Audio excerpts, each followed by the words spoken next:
시편 126편 1절로 6절 말씀입니다.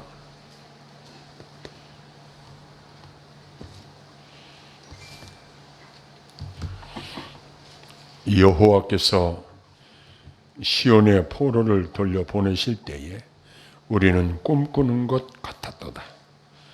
그때에 우리 입에는 웃음이 가득하고 우리 혀에는 찬양이 찼었도다.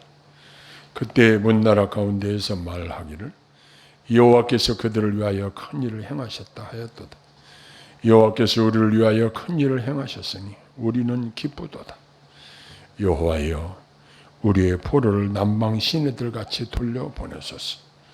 눈물을 흘리며 씨를 뿌리는 자는 기쁨으로 거두리로다. 울며 씨를 뿌리러 나가는 자는 반드시 기쁨으로 그 곡식단을 가지고 돌아오리로다. 아멘. 과거 군사 독재 시절에 외치던 구호가 있었습니다. 그게 뭐냐면 자유가 아니면 죽음을 달라 하면서 구호를 외치고 데모했던 그러한 역사의 기록이 있습니다. 이처럼 자유는 소중합니다. 전쟁의 패전국이 되면 어떤 일들이 생깁니까? 성인 남자들은 전쟁에 끌려가고 여인들은 말로 할 수 없는 수욕을 당하게 됩니다. 그만큼 우리의 자유가, 헌법에 보장된 자유가 이처럼 중요한 것입니다. 8.15 광복절을 지내면서 우리가 일제 치하에서 얼마나 고생을 하고 얼마나 억압을 당하고 심지어 우리나라 사람이 우리나라 말을 쓰지도 못하고 일본 말로 바꿔야 되고 이름까지도 바꿔야 되고 곡식이 나면 가을철이면 곡식 알수를 세가지고 공추를 해가고 다 가져가 버리고 심지어 놋숟가락까지도 탄피를 만들겠다고 다 걷어가 버리고 그 젊은 여인들은 전쟁터의 위안부로 끌려가고 얼마나 어려움을 겪었는지 모릅니다. 그렇게 일제 36년을 지내면서 이제는 완전히 우리나라가 일본으로 변해버린 모양이다. 완전히 이제 일본의 속국이 되어버린 모양이다. 이렇게 생각하고 있었는데 어느 날 일본에서 진주만을 폭격을 했습니다. 일본 공군이 습격을 해서 진주만에 있는 미국 기지를 폭격하고 난 후에 미국이 화가 났습니다. 히로시마와 나가사키에 원자폭탄을 떨어뜨리고 나니까 두 손을 번쩍 들고 8월 15일 우리 대한민국이 우리 힘으로 해방이 된 것이 아니라 미국이 승전함으로 해방을 맞이하게 되었습니다. 그때 손에 태극기를 들고 나와서 대한독립 만세를 외치고 우리나라가 드디어 자주 독립국가가 된 것입니다. 이처럼 국가적으로 우리 국민들이 누리는 자유가 소중한 것입니다.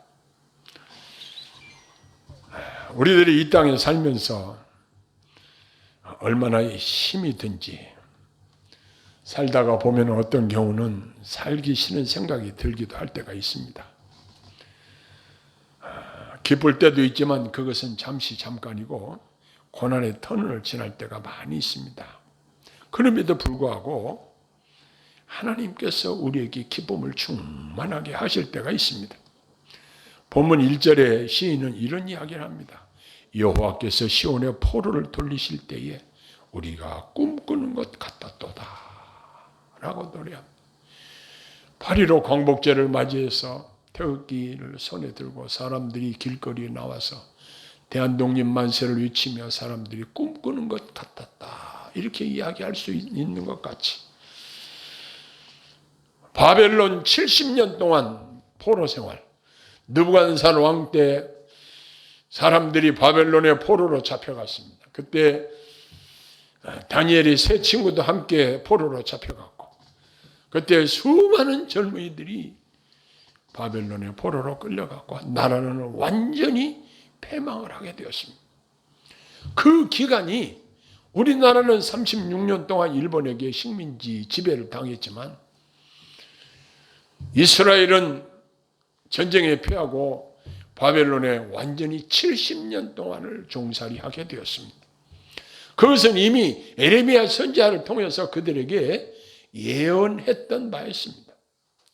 그러나 그들이 에레미야 선지자의 그 선포하는 하나님의 말씀을 순종하지 아니하므로 결국은 그들이 바벨론의 포로가 되어서 그 수모를 겪고 살게 되었습니다. 그러다가 바사왕 고레스 당시에 이 느부갓네살 왕을 쳐서 바벨론을 망하게 하고 바사왕 고레스로 말미암아 결국 이스라엘 포로들이 바벨론에서 귀환을 하게 되었습니다. 예루살렘으로 이스라엘로 귀환을 하게 되었다는 이야기입니다. 그러면서 시인이 말하기를 꿈꾸는 것 같다. 정말 기분이 좋을 때는 이게 꿈인가 생시인가 할 정도로 이 놀라운 일이 벌어졌습니다. 주전 536년 바사의 고레스에게 망하고 고레스가 포로 귀환 조서를 반포하고 이후에 진행된 포로 귀환이 주전 444년까지 이루어진 상황에 대한 이야기를 지금 시인이 노래하고 있는 것입니다. 이러한 역사의 현장을 지켜본 시인은 이것이 정말 꿈인지 생시인지 꿈을 꾸는 듯 달콤했다고 노래하고 있습니다. 나라 자체가 다 망하고 뿔뿔이 흩어져 버린 민족이 이방 최고 권력자에 의해서 무사히 귀환하리라고 누가 상상이나 했겠습니까? 그러나 에레미야 선지자는 하나님의 계시를 통해서 70년이 지나면 다시 귀환하게 될 것을 예언하게 되었고, 이스라엘 자손들이 예언대로 포로에서 돌아와 다시 이스라엘을 재건할 것을 꿈꾸고 있었습니다. 이러한 역사적인 사건들이 우리에게 주는 교훈, 우리는 영적으로 사탄의 종되었던 자들이었습니다.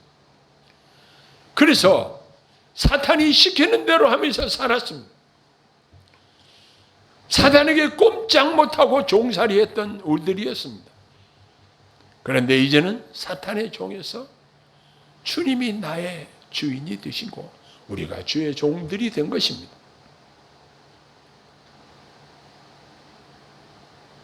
그 다음에 죄의 종된 자들이었습니다. 죄 문제를 어떻게 해결할 수가 없으니 죄 때문에 죄의 형벌을 꼼짝없이 받아야 하는 그러한 심각한 지경에 처해 있던 자들이었습니다. 그리고 율법에 종된 자들이었습니다. 율법을 범하면 그 율법대로 심판을 받아야 마땅한 자들이었습니다. 그뿐만 아니라 세상을 사랑하고 돈을 사랑하고 이렇게 되면 세상의 종이요 돈에 종된 이러한 자들이었습니다.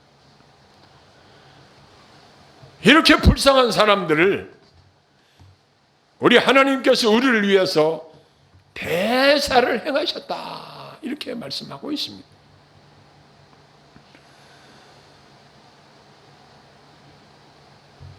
여호와께서 그들을 위하여 큰 일을 행하셨다.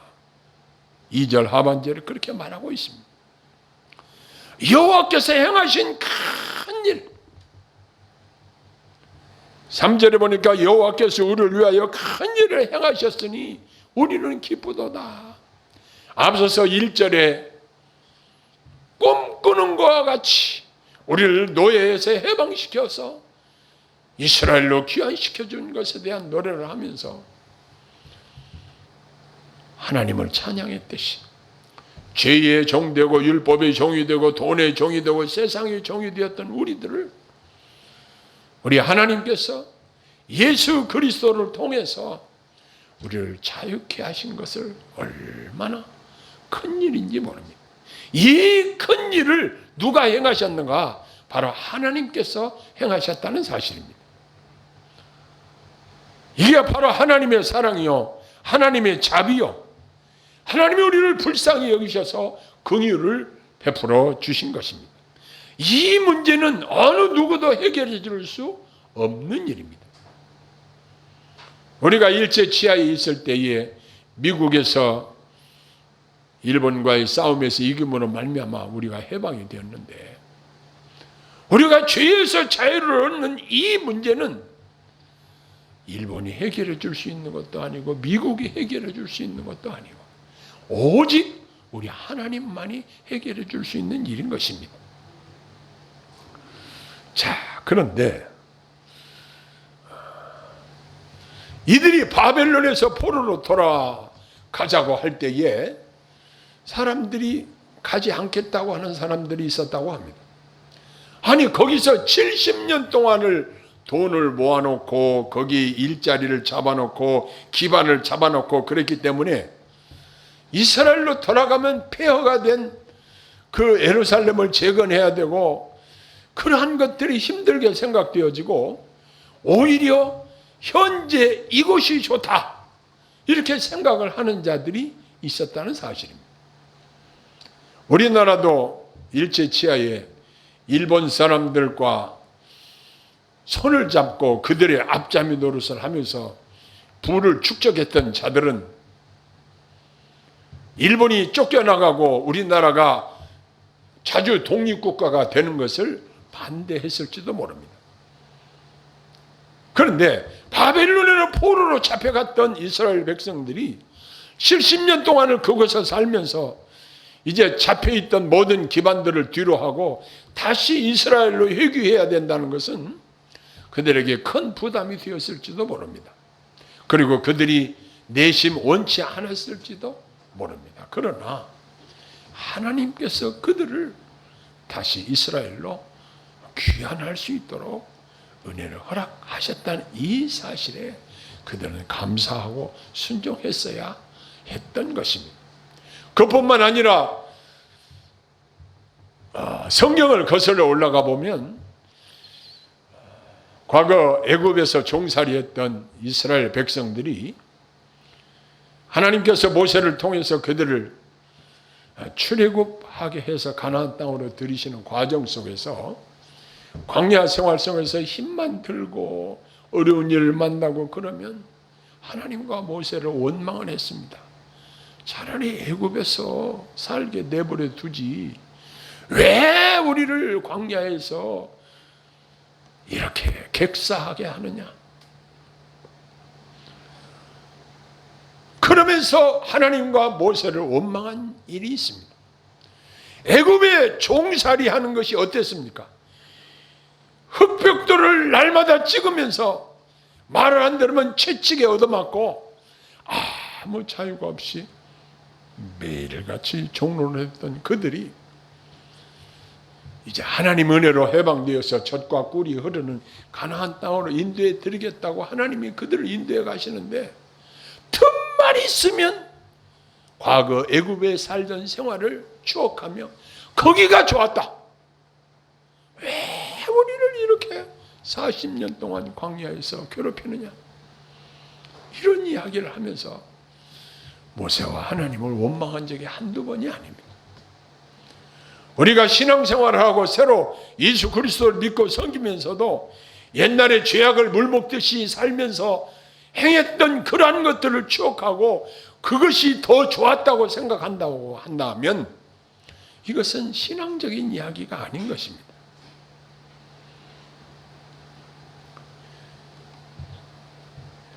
이러한 현실에 만족하고 안주해버리는 이러한 사람들의 모습이 오늘날도 많이 있다는 사실입니다. 아무 꿈도 없이 현실과 타협하여 사는 모습들. 과거에 좋았던 어떤 사람은 만나기 많으면 군대 생활을 이야기를 합니다. 군대에서 뭐 이러고 이러한 내가 뭐 고참 때 이런 일이 있었다. 군대에서 무슨 일이 있었으면 무슨 소용이 있습니까? 현재가 중요합니다. 현재 어떤 마음으로, 어떤 자세로, 얼마나 성실하게, 아름답게 잘 사느냐가 중요한 것입니다. 과거에 좋았다고 말하면서 다시 죄의 종로로 타면서 살려고 하는 이러한 사람들의 모습은 신앙인들의 모습과는 거리가 먼 것입니다. 이제 시인은 새로운 제안을 합니다. 여호와여, 우리의 포로를 남방 시내들 같이 돌려보내소서. 눈물을 흘리며 씨를 뿌리는 자는 기쁨으로 거두리라. 이제 씨 뿌리는 이야기를 합니다. 농부가 씨를 뿌릴 때에 에이, 올해 감으로서 씨가 안 나면 어떡하지? 에이, 뿌리지 말자. 그렇습니까? 에이, 올해는 장마가 와서 일기가 안 좋다는데 농사 짓지 말아야지. 그렇습니까? 장마가 오든 가뭄이 오든 씨를 뿌려야 거둘 때가 있습니다. 저희 집에도 베란다에 고추를 몇 그루를 심어놨더니 여름 내 고추 안 사러 가고 거기서 따다 먹어요. 거기서 몇 개 따다가 된장 찍어 먹으면 밥 한 그릇이 뚝딱이에요. 심을 때는 힘들고 돈이 들어가고 노력이 들어가지만 심어 놓으면 거둘 때가 있습니다. 여기 씨를 뿌린다는 이야기를 우리가 생각할 때에 우리 그리스도인들에게는 씨를 뿌릴 때 무슨 씨를 뿌려야 되는가? 벽씨를 뿌려야 되는가? 보리씨를 뿌려야 되는가? 밀씨를 뿌려야 되는가? 이게 아니고 우리 그리스도인들이 뿌려야 될 중요한 씨가 있습니다. 그게 뭐냐면 복음의 씨를 뿌려야 돼요. 우리가 복음의 씨를 뿌린다는 것이 무엇이겠습니까? 복음을 전하는 일입니다. 씨 뿌리는 비유에서 예수님이 말씀하신 대로 씨가 길가에도 떨어지고 가시밭에도 떨어지고 돌짝밭에도 떨어지고 옥토에도 떨어지는데 결실하게 하시는 분은 하나님이시라는 사실입니다. 사람들이 여러 종류가 있지만 결국 하나님이 열매 맺게 하신다는 사실입니다. 하나님이 어떻게 열매를 맺게 하시느냐? 30배, 60배, 100배의 결실을 맺게 해주신다고 말씀하고 있습니다. 저와 여러분들의 입술로 복음을 전해서 복음의 씨를 뿌리면 복음의 씨가 사람들의 마음밭에 떨어지면 그것이 열매를 맺고 자라서 그 사람을 통해서 얼마나 많은 사람들이 또 구원 얻을지 우리는 기대하면서 복음의 씨를 뿌려야 하는 것입니다.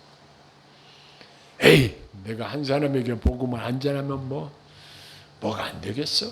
이것이 아니라 때를 얻든지 못 얻든지 우리는 복음을 전하라고 명령을 받고 있습니다. 그러나 우리는 이 땅에 사는 돈 벌고 이것저것 하고 그런데 우리가 지심에 있지 한 영혼을 구원하기 위해서 복음의 씨를 뿌리는 이 일은 너무나도 소홀히 하고 있는 경향이 저 자신부터가 있습니다. 이제는 그리해서는 안 될 것입니다. 사람들을 보면은 이 사람 속에 예수님이 계신가? 이 사람이 복음을 알고 있는가? 이 사람이 과연 천국 백성인가?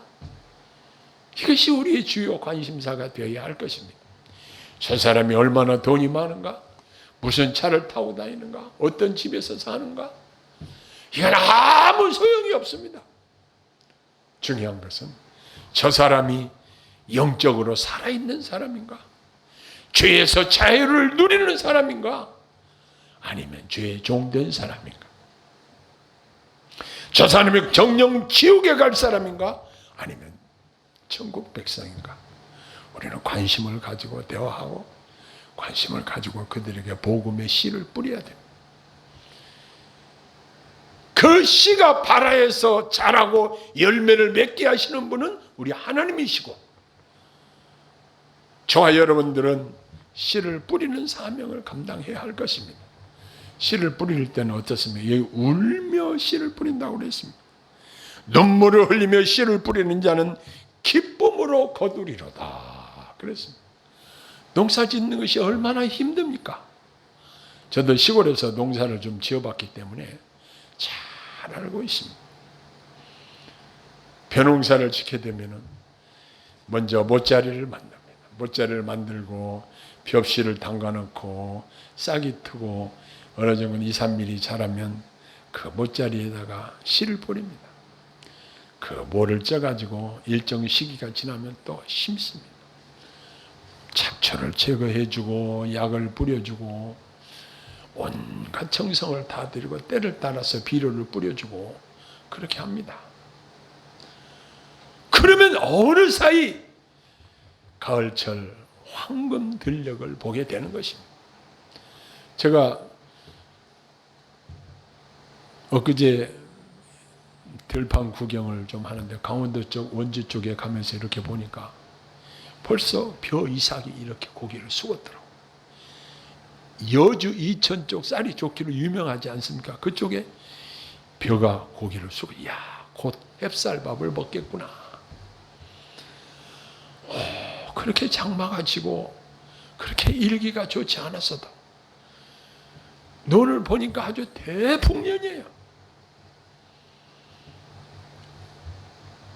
눈물로 씨를 뿌리는 자는 영적인 법칙이 있습니다. 반드시 기쁨으로 거두게 되는 그러한 결과를 얻게 된다는 사실입니다. 여기 6절을 보니까 울며 씨를 뿌리러 나가는 자는 반드시 기쁨으로 그 곡식단을 가지고 돌아오리로다 그랬습니다. 사람들이 내가 복음을 전하면 저 사람이 예수 믿겠어? 에이, 저 사람 마음이 강팍해서 안 될 거야. 내가 먼저 지레 짐작하고 판단하고 미래를 예측하고 이럴 필요가 없습니다. 듣든지 안 듣든지 그 사람이 받아들이든지 안 받아들이든지 그 사람 마음밭이 돌짝밭이든지 길가든지 가시던 뿌리든지 그런 거 생각하지 말고 뿌리는 것입니다. 뿌려요. 요즘은 드론을 가지고 농사를 짓더라고요. 드론을 가지고 씨도 뿌리고 비료도 뿌리고 농약도 하고 막 그러더라고요. 사람들이 다니면서 옛날에는 빠지는 논에 걸어 다니면서 이렇게 뿌리고 그랬는데 이제는 정말 편하게 농사를 짓더라고요. 그러나 과거 농사의 방법은 정말 힘들게 농사를 지었습니다. 눈물로 씨를 뿌리는 자, 힘들고 고통스럽고 어렵지만 이렇게 뿌리는 자들은 어떤 결과를 가지게 되는가? 장차 하나님 나라에서 내가 전도한 사람이 하나님 나라에 나의 면류관이라는 사실을 기억해야 할 것입니다. 우리는 이 사실을 기억하고 하루에도 많은 사람들을 우리가 만나고 접촉합니다. 그러나 그들에게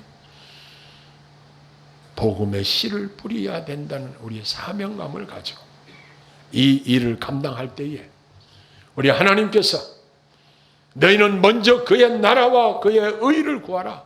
그리하면 이 모든 것을 더하시리라 말씀하셨으므로 우리가 이 복음의 씨를 뿌리는 데에 집중하게 되면 우리 하나님께서 우리의 모든 일들을 친히 책임지시고 저와 여러분들을 도와주실 줄로 믿습니다. 그러므로 이 말씀을 마음판에 새기고 우리가 기쁘도다. 뭐 때문에 기쁜가? 하나님이 나를 죄에서 해방시켜 주시고 지옥 갈 수밖에 없는 자리에서 하나님 나라로 옮기셨다.